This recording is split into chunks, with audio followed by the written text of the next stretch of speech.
Hello everyone and welcome to the Constructive Criticism Network. This network is here to help you improve at Magic the Gathering at every level. From Pauper Leagues to Top 1000 Mythic, we've got you covered. If you want to hear the entire network, head on over to our sponsor at puremtgo.com, where you can hear each and every show, each and every week, and check out their sponsor, MTGO Traders, and tell them that the CCMTG Network sent you. Now sit back, enjoy the show. From YouTube, podcasts, and more, here's this week's episode from ConstructiveCriticism.com.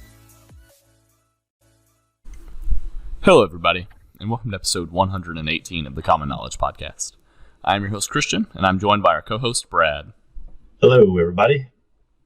Before we get too far into this episode, I just want to remind everyone that Common Knowledge and all of the podcasts on the Constructive Criticism Network are sponsored by PureMTGO.com. If you'd like to support the show, make sure to like, share, and subscribe to the Common Knowledge YouTube channel, and check out our Patreon. With that out of the way, let's get on with the podcast for the week. Woohoo! How are you, sir? I've been doing okay. Staying busy. What about yourself? Yeah, staying busy. A lot of work stuff, a lot of not fun, non-magic stuff kept me busy this week. But I think I'm pretty much through the thick of it. Should start evening out here pretty soon. I'll be back to normal, I think. Heck yeah, and back to normal for you means back to magic, right? That's right. Back to brewing, back to Pauper, back to all that good stuff. Do you have any ideas you're currently super excited about that the man's been keeping you away from? The man is always in my way. There's actually... I saved a couple screenshots from Twitter of decks that have already seemed to do well in leagues that I want to try out. There's this white-black Soul Sisters list that I want to try out. And then there was another one that I have to look through my phone. I forget it now. But then I played a little bit more, a couple games of that black-red sacrifice deck from Blaxia. The deck's so much fun. I don't know if it's league-worthy or league-ready yet, but it's a lot of fun. And then a friend of the show on the Discord, Eddie Boy. Let's see, did I get that name right? Yeah, Eddie Boy 83. He turned me onto a video from Spell Slam, who was playing a Pauper League. The actual host of the video was playing a mono green, like a beast list, which was pretty cool. I've always wanted to try, but his opponent, I didn't get to see the whole video, but his opponent was on some sort of mono black, like sacrifice aristocrats discard list, where it was like running these rats that, when they die, the opponent discards a card, and then he had ways to sacrifice them with village rights and that sort of thing, which in turn grew the beetle. He could swing in for big while his opponent was empty-handed. That was pretty sweet. So I kind of want to work on something like that. So him and I sort of put together a starter sort of shelf or something like that, but I haven't given it it's more of a theory at this point. Heck yeah. Do you have anything that, like a reason that you're wanting to play it other than, does it just sound cool to you? Or is it like you think it might be good against a specific type of deck or anything like that? I don't think it'll be very good. These sort of hand-hate cards never really go anywhere, at least not in Pauper anyway. I don't think they're strong enough. I think it would be the type that I think it could regularly maybe 3-2 in a league, maybe 4-1 by surprise if someone wasn't expecting it at all. But you never know. I mean, I didn't think Cauldron Familiar was going to be a thing either, and all of a sudden that was 5-0 in league. So you never know. But honestly, I really just want to play it because I want to do turn 1 Ornithopter, Swamp Ornithopter, Tendrils of Despair, and make them discard 2 cards before they even get a chance to play. That's the kind of stuff I want to do. That does sound great. Now, what does Tendrils of Despair do? It is a sorcery for 1 black. You sacrifice a creature and target opponent discards 2 cards. All right, yeah, that does sound great. Yeah, that sounds pretty awesome. I mean, I don't plan on making any friends with the deck, but so that's okay. And it's very, I don't think discard decks are very good. It's just, I played so many of them back in the day, my early Paper Boomer days, that it feels nostalgic to play those sort of spells, I guess. I'll always know they're not good. They're just fun. They have a special place in my heart. So whenever you say early Paper Boomer days, does that mean that you somehow morphed into a MTGO Zoomer? I don't know. I think it's starting to suck me in. I'm trying to hold on to my roots as best I can. Yeah. Maybe a little bit after the pandemic, we can get back to being paper boomers together. Yes, that is first on the list. Absolutely. Yeah. What about yourself? I noticed we have this little common knowledge deck tracker that Christian and I use, and I noticed it got quite filled up over the last week or so. Yeah, I've been playing basically 2 decks. I started off playing Blue Red Fairies, and then I was like, I want to try this Ponza thing out. It's something that I had talked about, I guess, a little bit, and maybe played a little bit, but not really a lot. So I played a few different leagues with Ponza. It's funny, actually, if you look at our deck tracker that we have going, you'll see that the first one is just Ponza. And then the second league that I ran it through, the second deck list is named Ponza, but with hopefully a better sideboard. I decided to play Ponza with lightning bolts and a braid in the sideboard. Okay. And I like that a fair bit. And I've mostly been playing just that since then. I think it's a really good deck. I think it's good against the good decks. And the top end boarding party and annoyed dinosaur is super great. Yeah, angry dinosaur. What would you find that you'd bring in the lightning bolt for out of the sideboard, as opposed to a flame slash or something like that? Yeah, so I'll bring in the lightning bolts basically in any matchup where there's very specific creatures I want to remove. So one that really comes to mind is I'll bring them in, surprisingly enough, against Cycling Storm, because a lot of times I don't think they're expecting exactly that. And if you catch them at the right time with it, you can just remove their win condition, and sometimes they can throw off their math a little bit. I'm not sure if it's worth bringing it in there, though. But I like it. Yeah, Lightning Bolt and Weather the Storm are both pretty good against that deck. Yeah. And then, I might bring it in a few other matchups. It's basically just a generic good card. I bring it in a lot when I think land destruction is bad. So I don't actually like land destruction much against the Boros decks, because while it's really nice to kill their bounce land, oftentimes those matches go very, very long, and they have a predeposition, I guess, to keep land heavy hands against you. And if they're keeping land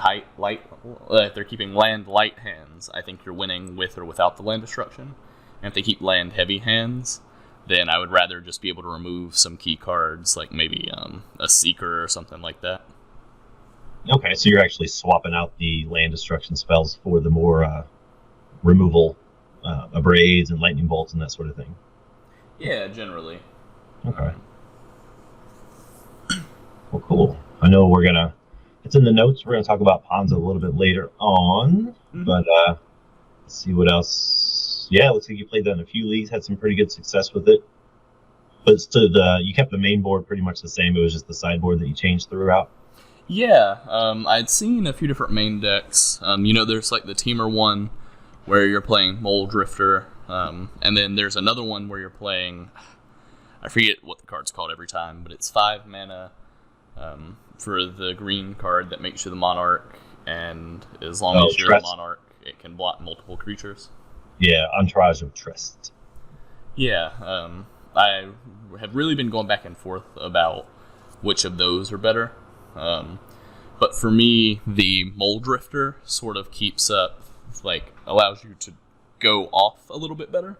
Because if you think you're in a pinch for mana and really need to find a specific card soon to continue going off, you can always evoke it for 3 mana to find that specific card, which is not ideal. But there have been, a lot of times where it's the only thing that saves me here is the dinosaur, right? Because I need something with reach that can block. Right. So I'm just going to spend 3 mana on Mole Drifter. That way I can actually cast the dinosaur if I draw it, and you get the cards immediately. Yeah, that makes sense. Yeah, the Entourage of Trust is not cheap. Mm-hmm. So. And then, of course, I've also seen the ones that cut Thermokarst, and they play Lightning Bolts in the main deck, or they'll play Sorrel's Packmate. And that's one of the things that really excites me about the deck is there isn't an agreed-upon deck list, which I think means that the deck can be better than it is. And so if I already think that it's strong, then we have something going on, I think. Yeah, I do too.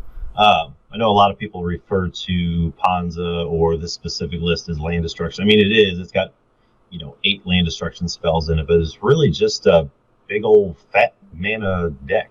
Ramp deck, in my opinion. Is that how you kind of felt, or did you kind of go into it with, I'm going to blow up these lands? You know what I mean? Was that the game plan, or was that just a nice incidental? Yeah, so I actually think, that's one of the things that I like about having the 8 land destruction spells, is that there's a bunch of different types of hands that you can keep, right? Where it's like, okay, this one's going to Mold Drifter really early, or, this one doesn't have much going on the top end, but I'm going to destroy 2 lands, and I'm going to have a card advantage engine and Bonder's Ornament as backup. Or, I might be able to turn to Llanowar Visionary, and, then the next turn play Acid Moss to just ramp into Boarding Party. There's just a wide range of stuff that you can do and keep with it. Right, but you didn't feel like a land destruction deck. You know what I mean? Yeah, no, not necessarily. A lot of times, the land destruction is almost like a control element, where, if I can destroy a land on turn 2 and turn 3, I'm not expecting to cripple your deck, although it's nice when it happens. But that's going to make you play from behind just a little bit, and while you're trying to catch back up, right. I'm already in my late game. Right. Yep, because you got so much mana going on that it doesn't take but a 1 or 2 lands, I guess, or 1 or 2 turns behind for you to just sort of take over. Yep. From the looks of it, anyway. Now, everybody that has played with or against this deck has said that Arbor Elf is pretty much the key to it. Would you say that's correct? I would say that that's mostly true. There comes a point where, it doesn't really matter what's going on, but early, Arbor Elf especially is, especially with the way that the meta is now, Arbor Elf can help you generate up to 4 mana on turn 2, or if you didn't want to run that out before Utopia Sprawl. Something that I found, especially in Games 2 and Games 3, is I'll hold Arbor Elf until, the turn before I need it, or maybe when I already have seen a bolt or 2 from my opponents. Yeah, kind of keep it safe a little bit. Yeah. Yep, that makes sense. Well, cool. How was what about the fun factor of the deck? Is this something you'd recommend? Yeah, I think it's really fun. It's one of those things that maybe you feel bad playing it. I think it's a blast to play. I really like these big mana, mid-rangey decks. It feels like just the right power level for Pauper, Mm-hmm. Where it's I never feel bad about playing Boarding Party, because there are so many removal spells that can kill it, but it's undeniable how strong the 6/3 with haste is that also cascades, That also cascades, yeah. And it's sometimes, you hit the really annoying thing where you play Annoyed Altrasaur into Boarding Party, into Land Destruction Spell or Mold Drifter, and it's alright, how can my opponent beat this? What do they counter if they have a counter spell? Yeah. But then, it also bounces out, because sometimes you're going to Boarding Party into, Wild Growth, Yeah, you're going to cascade into Utopia Sprawl. Mm-hmm. Yeah. But no, it looks good. I probably will try to play it here sometime soon, just because I like the look of it. I like the ideas behind it. Oh, it seems like a good deck. Obviously, it is a good deck. Yeah, well, I hope so.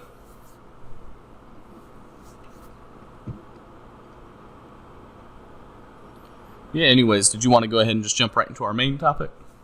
Yeah, I think we can do that. Yeah, and speaking of our main topic, what is it this week, Brad?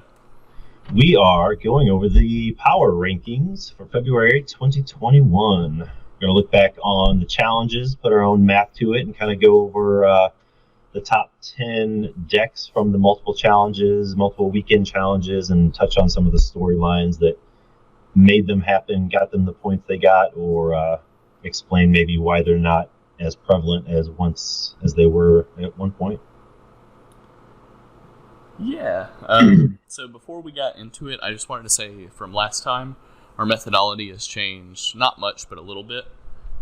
Basically, every challenge for a month, we award 6 points to first place, 5 points for second place, 4 points for the other 2 positions in the top 4, 3 points for top 8 and 2 for top 16.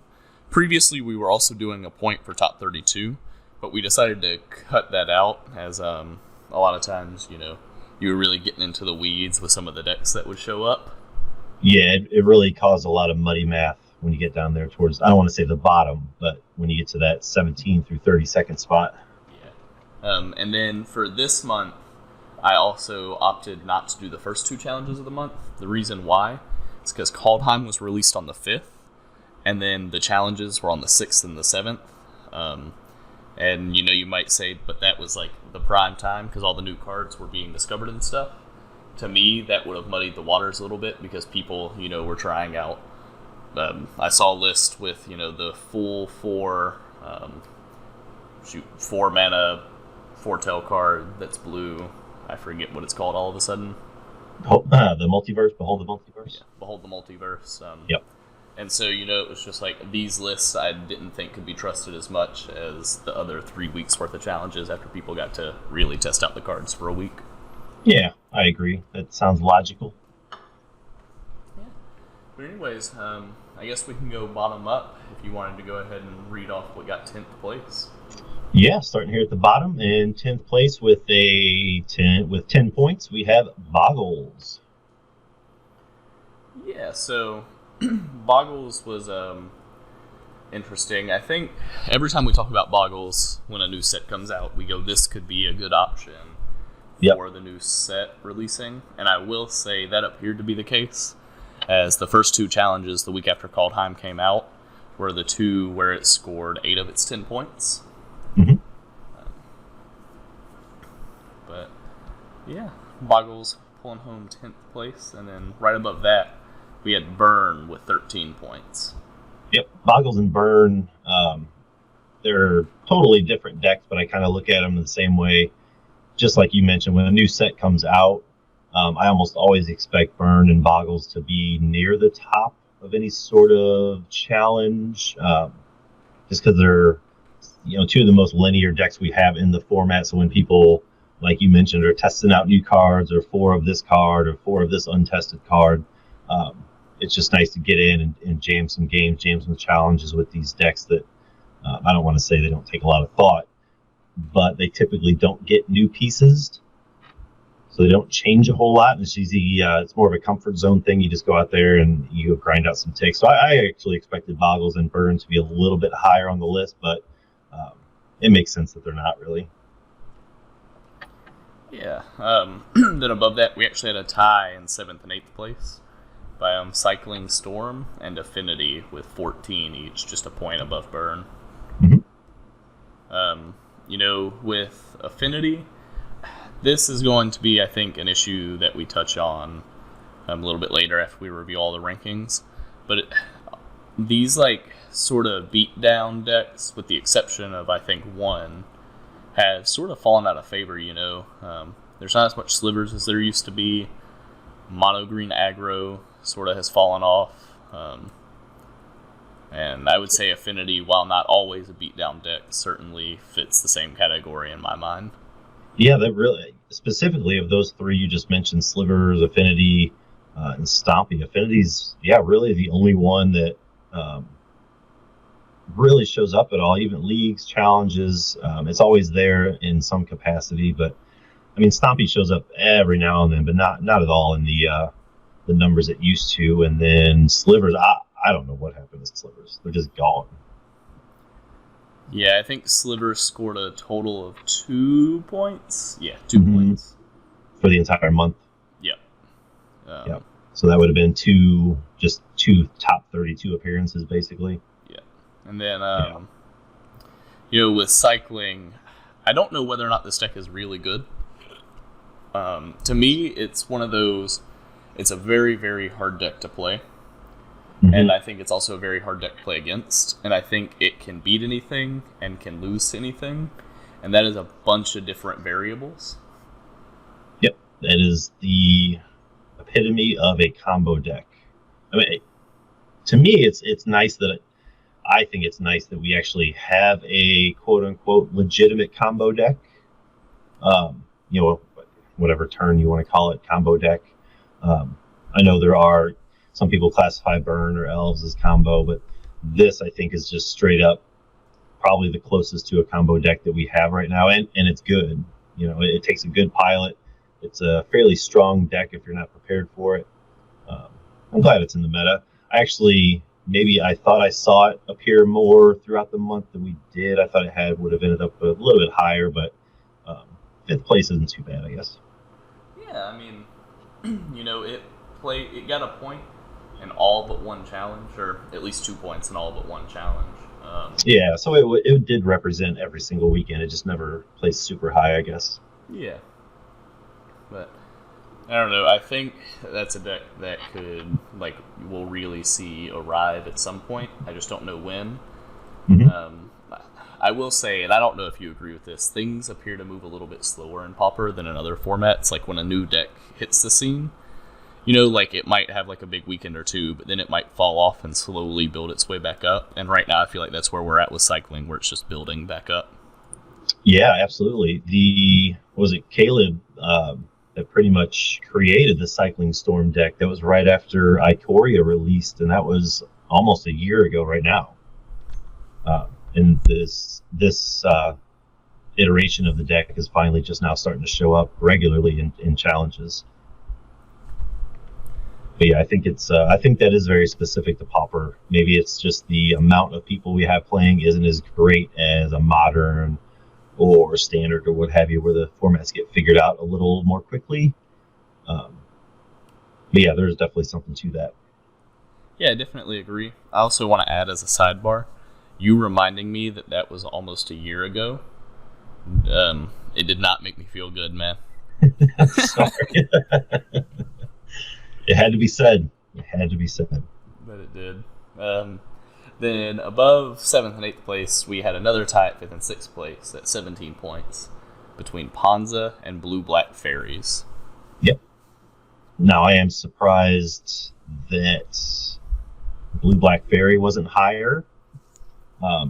Maybe I'm not really sure what that has to do with. I know in some weird world, Blue-Black Fairies and Tron's challenge fates are sort of tied to one another.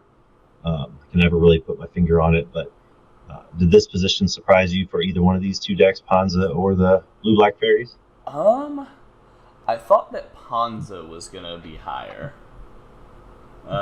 Blue-Black Fairies didn't necessarily surprise me. You know, if we had combined Blue-Black Delver and Blue-Black Fairies, it would have been a little bit higher, albeit not too much. But Ponza was really surprising to me because, like, in my mind, and then as well as like a lot of what I'd seen on Twitter, you know, it seemed like everybody was posting a Ponza list that they were planning on playing in a challenge, or that 5-0 to League, or that they've been testing one card over another. Whereas Blue-Black Fairies, you know, it seemed like they sort of had the stock list, and it was like a really good pilot's going to do really good with this, and you know, like it's just going to be like a middle of the road sort of deck that has some favorable matchups and some unfavorable ones. But Ponza to me felt like it had a lot more momentum than I guess it really did. Yeah, it must have just been because I'm in the same boat as you. I don't know if it was just the Twitter hype or what it was, but yeah, I thought Ponza was going to steamroll a lot more than it actually did. Yeah. Not to take anything away from the deck itself. Maybe I just bought into the hype, or for some reason that's all that caught my eye for a couple weekends in a row. But yeah, it did seem like it was everywhere for a hot minute. Yeah. Then after that, number 4, we had Elves with 19 points. This is awesome. It's good to see Elves in the top 4 or 5. Yeah. I think Elves had 1 or 2 wins, and then, you know, it really has picked up these last 2 weeks, so I hope it keeps going. Yeah, I do too. I think it's a very representative deck of Pauper. I think it's a very healthy indicator of the meta when this is showing up in the frequency that it is now. What do you think of Elves? Do you think it's because they know with the other decks that are floating around out there, they've only got 3 to 5 turns to end the game? Or is Elves an answer to Ponza because they don't care about their basic lands for the most part? Yeah, so I think Elves has a pretty good Ponza matchup. I would be interested in seeing how it is against Boros. I would say that it's probably one of the few decks that can go wider than Boros, so it's probably okay there. Sure. And then, with Boros and even Ponza to a certain extent, I feel like those sort of do a good job at keeping some of the more interactive decks down, because Ponza has a really good go over the top late game against those interactive decks for the most part. Right. And I think Boros typically they just go so wide and all of their creatures are so redundant that they have a pretty good matchup at those with those 1-for-1 removal things. And I think that those decks would prey on Elves. So that could be why it's been showing up here recently. Yeah, that makes sense. Whatever the reason is, I'm glad it's here. I like seeing it near the top. Yeah, me too. And then above that, we had Tron at number 3 with 29 points. I was actually surprised to see this as high as it was. I was expecting this to be in the 4, 5, even 6 range.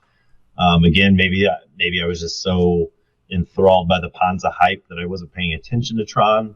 Obviously, it's taken a dip in the last couple months, but and like you said down here in the notes, I don't want to steal your thunder or anything, but of these 29 points that Tron accumulated last month, what'd you say, 16 of those 29 points happened in one event? Yeah, so I don't know what it was about that event that caused Tron to take over. I don't know if we're seeing like a slight meta shift or whatever, because that event was relatively recent. Mm-hmm. But Tron's third placement actually felt sort of iffy to me, and that might be one of the issues with the way that we do things, honestly, is that, one event scored more points than a lot of the decks on this list. A little bit under half of the decks on this list scored it all. So like in one case, that's like a testament to look at the power of Tron. But it's like, without that, it would have been in that, 9-ish range. Right. If you just printed out this list with their total points and you gave it to someone that doesn't really pay attention to MTGO challenges or what have you, and you said, hey, these are the top 10 decks from February with their associated points, they would think, wow, Tron's pretty damn good right now. Top 3, if they didn't. But you're right, with that all coming, most of their points coming from one event, that is kind of misleading. I mean, it still is what it is, I guess, but it is a little misleading, I think. I definitely agree. And then above that, we had Red Fairies with 35 points. Mm-hmm. I think this one's pretty obvious. What was it, just this past weekend? It took first and second place. Yes, it did. Such a good deck. That's one of your favorites, isn't it? Yeah, it's one of my favorites to play. I don't know. I know that maybe, I don't know how people feel about this. I think it's one of the tougher decks to play against as well, because it just has so much going on, and it can just turn the corner really quickly. And, if you let a ninja connect once or twice, then all of a sudden they just have this form of card advantage that's just going to allow them to completely and totally trounce whatever you're doing. You might run out of 1-drop, and they spell starter sprite it, and that can turn the tide of a whole game just because you made one simple mistake. I don't know. I think there's a lot of good going on for Fairies. I think it's fun to play, and it's good, and it's hard to play against. And typically, all of those things mean that a deck is going to end up in the upper echelon of the top 10. Yeah, absolutely. It is extremely fast. And I don't just mean like how fast can you click through your ponders and your brainstorms and your spell starter sprites and all that. Just like you started off saying, that it seems like that deck has an answer for everything that you're trying to do. And yeah, like you said, if you get that one, if you had an important spell and it gets spell starter sprited, that might be game for you right there. Just that one counter spell. It doesn't take much for is it to turn that corner, maybe a turn or two, and then they're pretty much under control at that point. Yeah, pretty much. And then what was the number 1 deck, Brad? The number 1 deck at 56 points was Boros Monarch. Yeah, I don't think this is a really surprise to anyone. Boros Monarch had a string of events where I think it won 3 challenges in a row. I think, am I thinking of this correctly? It was the same pilot that won back-to-back on one of the weekends, wasn't it? Saturday and Sunday? Yeah, was the pilot mogged on MTGO? I'm not sure, but I know it started with an M, so you might be right. Yeah, I don't know. The Boros Monarch decks, I don't want to say have really arrived because they've always been good. Right. But I think they've established themselves as the de facto number 1 deck in Pauper, and I think this is one of the things that our rankings got right. Where if somebody were to ask me, hey, Christian, what do you think the best deck in Pauper is? I would probably say Boros Monarch, and then I might give another deck that I would qualify as it's probably not as good as Boros Monarch, but you could also play this. Yeah, that's a good way to put it. I think Boros Monarch is currently the bar for the top deck. You say compare it to other decks.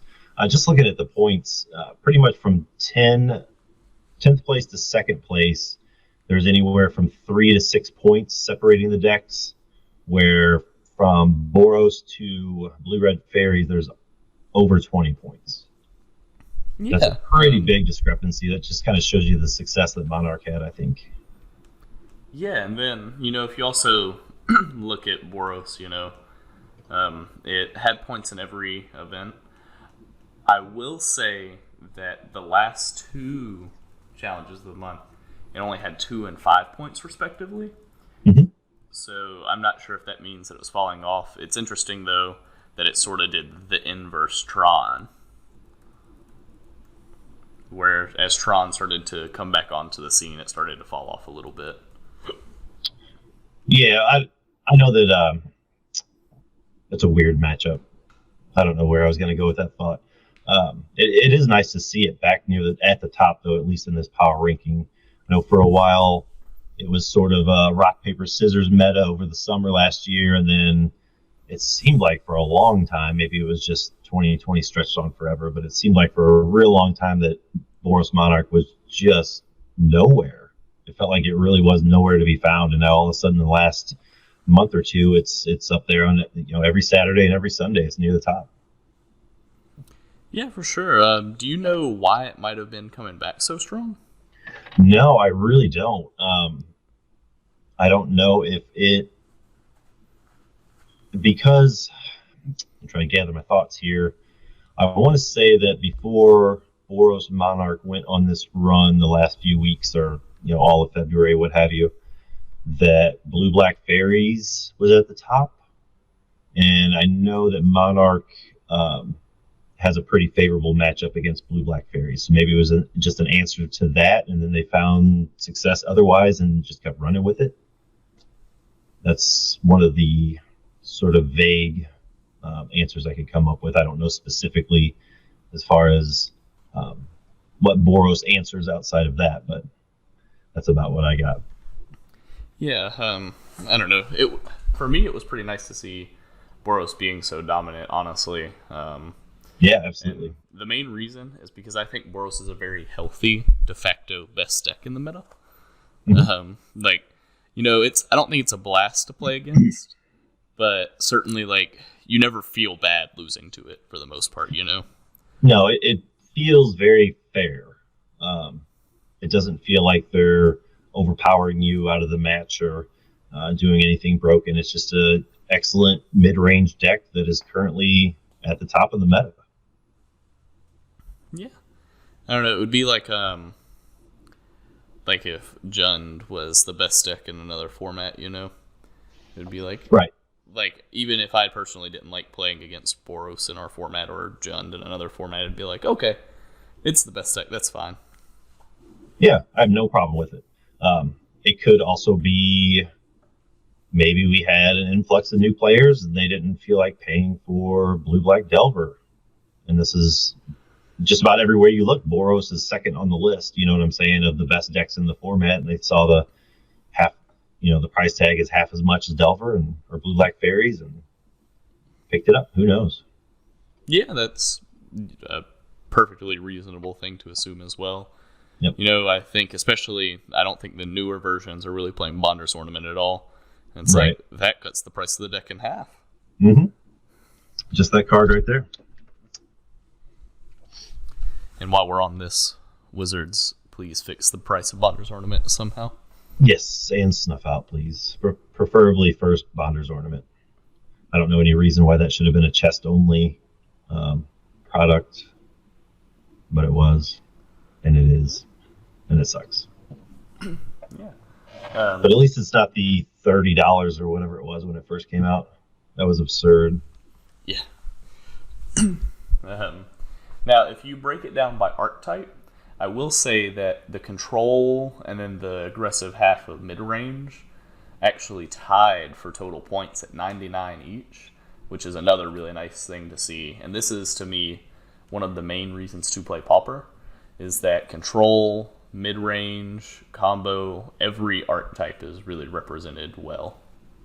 Yeah, it really has been. That was a good point. I don't think I would have really even thought about mentioning that. That's a really good point. I think the last month or two has shown that whatever style you like to play, there's a successful deck with your name on it. You know, a successful meta deck. And that to me is a pretty good sign of a healthy meta. Now we'll see where it goes in the next 2 or 3 months. But currently, I don't know a time where the meta was this robust, if that's the correct word. Seems correct. Yeah, it feels good either way. It feels good. Yeah, I like it. I don't know. I don't necessarily have too many like super deep thoughts about the last month of challenges. Is a lot of the decks here I think seem super straightforward, and sort of decks that you might expect to be somewhere near the top 10. Did you have any other like thoughts on it? I didn't really. That was something we sort of talked about in the pre-show that we forgot to record again. Is that we may end up redoing the way we talk about challenges. We may end up just going in on a deep dive on one particular challenge, or 1 or 2 challenges, that sort of thing. Pick a few decks. But yeah, no, that's about it. Yeah. Well, if that's the case, then we can go ahead and get on to this week's Q&A. We actually had a lot of interaction this time around. Yeah, we did. Cut it down to 3. I think 3 is probably the sweet spot, so we actually got a couple for next week as well. Well, 3 submissions. I think it's multiple questions. I think somebody snuck a few in there, mixed into one. Mm-hmm. So, yeah, if you want to start us off there. No, go ahead. Start us off. Yeah, I'll start us off with Mr. Dalliard. They wanted to know, which Kaldheim cards do you feel are A, underrated, and B, overrated? That we underrated and overrated in our initial review after a month of hindsight. In our show notes here, I put the blue removal sucks, and I thought it was going to spawn its own deck. I really did too. I was so high. I think we were both pretty high on it. Was it Bind the Monster and Raven's Form or something? Yep. God, I thought those were going to just define what we were doing, a month after the set released. Yeah, nope. No, not at all. Like, I don't even know if I'm seeing them in sideboards, honestly. Yep, nope. And instead, we're seeing a lot of boarding party and stuff like that. I don't know. Hopefully those cards eventually spawn a new deck like 2 years from now. So I can sort of be like, hey, you guys remember when I said that 2 years ago? Mr. Nostradamus. Yep. I also, I expected to see, I know I was trying to remember back to I didn't look at the show notes from that show, but I was trying to remember back to our set review. I was pretty high on Battlefield Raptor. It's the 1 white, 1/2, first strike, flying bird thing. I really thought that was going to show up in some white weenie decks or even in Boros builds, but I haven't seen one of them. And I've yet to, I bought some. I bought a playset on MTGO and in paper, and I have yet to play a single copy of it. Yeah. So I way overrated that one. And the same with Mass Vandal. I thought that was good. I think Mass Vandal showed up in Modern, I want to say. Obviously, probably in Standard as well. I thought it would have more of an impact in Pauper. But if I'm not mistaken, it really has not. Yeah, I definitely agree that we also overrated both of those cards. Yeah. And then cards that I felt like were underrated. I've been sort of testing out the White Heroic deck. And Valor of the Worthy seems like a card that could still be good there. I don't think it's like shown up any yet, but I think that's one that still has real legs. But you actually put down on yours the card that I think we both underrated by a lot. Oh, on my, I actually had to look up Valor of the Worthy. I totally forgot that was even a card. Oh, here, I'll read it to you real fast. Yeah. It's a white enchantment aura. Enchant creature. The enchanted creature gets +1/+1. And when the enchanted creature leaves the battlefield, create a 1/1 white spirit creature token with flying. Normally, like I said, I think when we initially reviewed it, I said that I thought this was going to be worse than Cartouche of Solidarity. Mm-hmm. Yep, I remember that now. I still sort of think that, but something that I think I missed in our initial review is that the spirit it leaves behind has flying, which is good for other reasons and more niche scenarios. And I think that, this seeing play in the mono white heroic deck as a 1 or 2 of seems a lot more correct than I thought it was initially. Okay, that makes sense. You're not replacing Cartouche with this. It's more or less just playing alongside of it. Yep. Okay. I can get behind that. I can get behind any new toys for... But yeah, I think we did on this last one here that... I don't know if the community as a whole underrated it, but I'm pretty sure I did. Like you, I think you said you may have as well. We may have even just glossed over it in our set review. But it's a Rules Pack Mate. Let me pull that up here real quick. I know it's been popular enough that everyone should know what it does by now. But it is a 3 for a 3/3 wolf. When it enters the battlefield, you draw a card, and you can foretell it for a 1. This thing has showed up in my Twitter feed for like the last 2.5 weeks straight. It is just performing in every deck that runs green mana, apparently. Yeah, it's I don't know, it's great. This might be actually the best foretell card. Yeah, it might be. This and Behold the Multiverse, I think, are probably the 2 best foretell cards that we currently have anyway, or that are currently getting played. I'm seeing a lot of bounce effects. Of course, Skyfisher with Rules Pack Mate.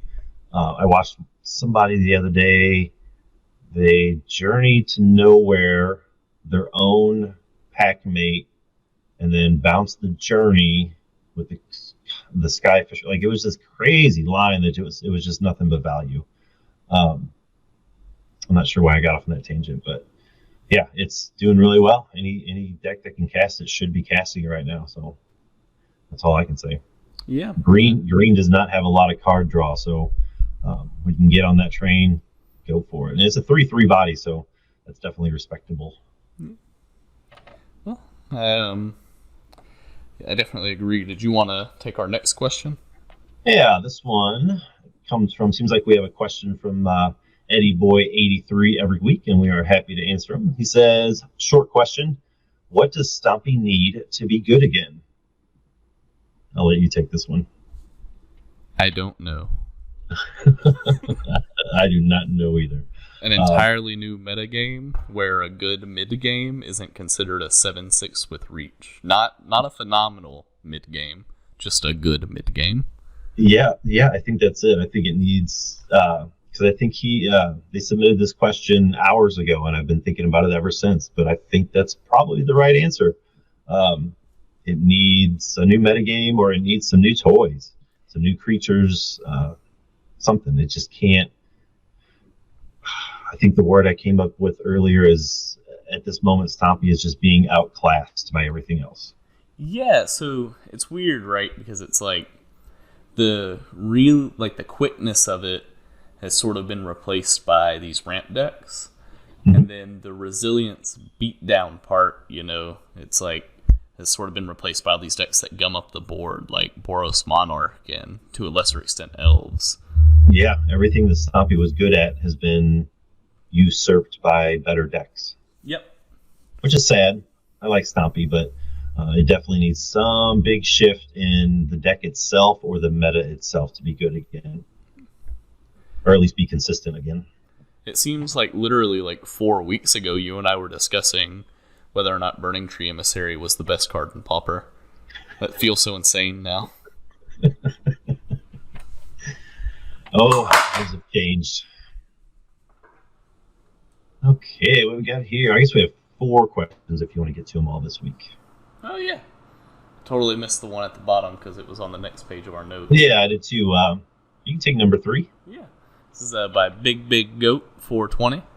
Why Hell do of we a play name. Pauper over other formats? I don't know if I have a better answer than I just love it. Most of the time, I only think about the cost of Pauper when I'm buying new decks or when I'm buying stuff for MTGO. But that's not necessarily the draw to Pauper. I think it's the 8,000 card pool that we get to draw from. It's the endless interactions. It's the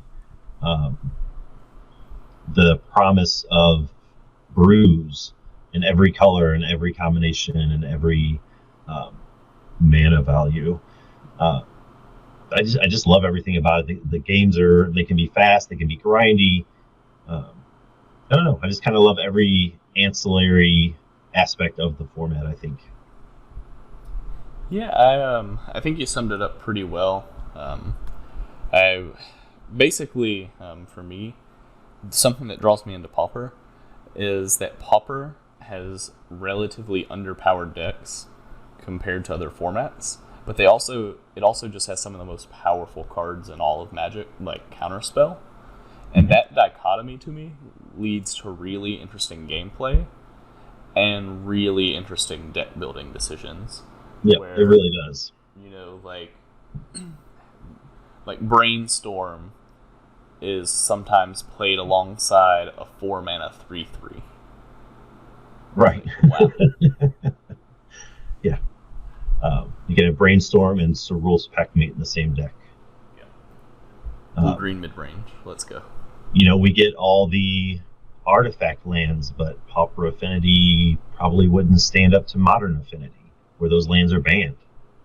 Right. But those are some of the most, they're definitely on the short list of cards that probably should never have been printed because they're kind of broken. But we have them and they don't lead to broken things. I mean, they kind of do, but you know what I'm saying. Exactly.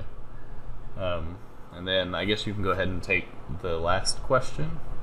Yeah, from our good friend of the show on Twitter, Alex. Just any updates on other Pauper format adventures you will be hosting?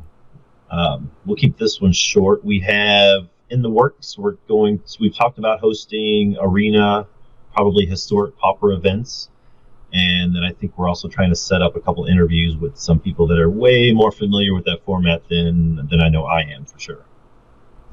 Yeah, pretty much that. And then second part of their question, top 5 once from Strixhaven or Modern Horizons 2? Top 5 seems like a lot. I think I can muster 1 want. Okay, let's hear it. Or as they say, go. Yeah, I want a card from one of these sets that makes just straight up draw, go, control uber viable. Like not necessarily creatureless, but close to creatureless. Draw, go, control, super viable. I think the linchpin in a lot of other formats are instant speed cards that are 2-for-1s. So like in Modern, for example, it's like Cryptic Command or Archmage's Charm, and obviously it can't be that powerful. Right. But a card that says counter target spell, do something else that's reasonably costed would go a long way, I think. Okay, so you didn't have anything like any specific downshifts or anything in mind, just something along those lines that would fit an archetype? Yeah, unfortunately, I just don't know Magic the Gathering cards well enough to really be able to say that confidently. Yeah, no, I understand. Strixhaven, I don't know. I don't know if it's Burnout from 2020 or the theme of the set itself. I'm fairly indifferent, kind of lukewarm towards Strixhaven. I'll play with whatever commons it gives us, but I don't think there's anything specific I'm looking for from that set. I would hope, since it's a school of wizards or whatever it's called, that there's going to be some really cool instants and sorceries. at the common level, but I don't think I have anything specific in mind. As far as Modern Horizons 2, I want Monastery Swiss beer.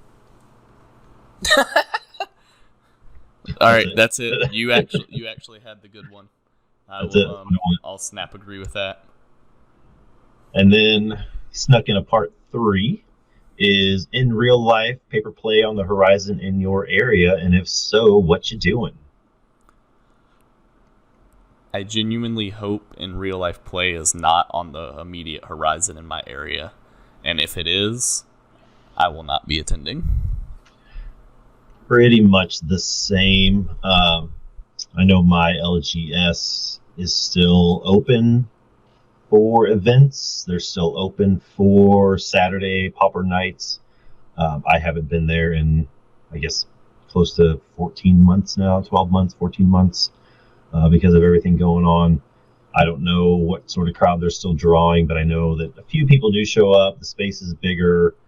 They're playing it more safe, but it's still not comfortable for me, I guess. So I'm not sure, though.